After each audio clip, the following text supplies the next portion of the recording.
हाँ पतंग उड़ेंदे हाथे तीलियां पटण कट्ठे वेंदे हाथे फकीर पिछू भजदे न असां अगू स्पीड खटेंदे हाथे अच्छा वज तो अज दा बचपन दा अपना ये भी तीली खटेंदे हाथे चूर खेददे न असां खाली देदे बैठे रहंदे हाथे ठीक है ना तब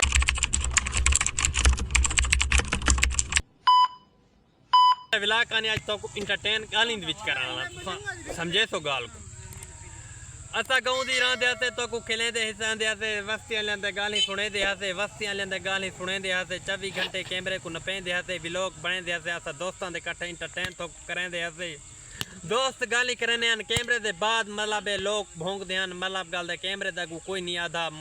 आज तू कैमरा ना पे आया आज आज ता तेरी बेलो ठीक है ना यो जाए काले कुंगरे भोंकदे हैं कैमरे दे पीछे भोंकदे आज सारा चाचा घोट भोंकदा खड़े इंशाल्लाह तो अच्छी ठीक है ना तवज्जो करना लाजमी ओके निके बाल होंदे हाथे तवज्जो डा चुआर होंदे हाथे कट्टे बांधे हाथे कट्टे खांदे हाथे जेरे ले वडे बड़सू मतलब गाल दे असा ई मेफे लेसू ते मतलब गाल कट्टे मेफे लेसू कट्टे बासू कट्टे उड़सू मतलब गाल चार बंजे सारी मेफे लोसी जेरे ले वडे ते आपणे करो बार कीते से आपणे सेटअप ते चले से इंशाल्लाह असा कामयाब थी वेसू हुण आप अला बोल कहानी कट्टे बांधे से तो परों कोलो देदे से ए कोई फकीर आंदा पे कोई अमीर आंदा पे कोई तरीन आंदा पे किस्मत खां छोटला मेला रखवेंदा तो को खिलेंदा से हिसेंदा सा किला मेला रखवेंदा हाल साणी भी सीन पांदा किस्मत दे यूट्यूब ते तवज्जो करने हुण मतलब गल आजकल छोरां दा कोई जमाना कहानी आज जा बार साल मैच साकू दिखेंदा आई साकू लोका दे ताने दिखेंदा आई रेडी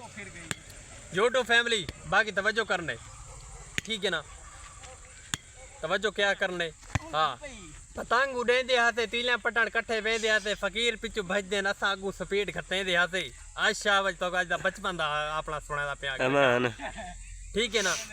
चिद्दे खेदे हाथे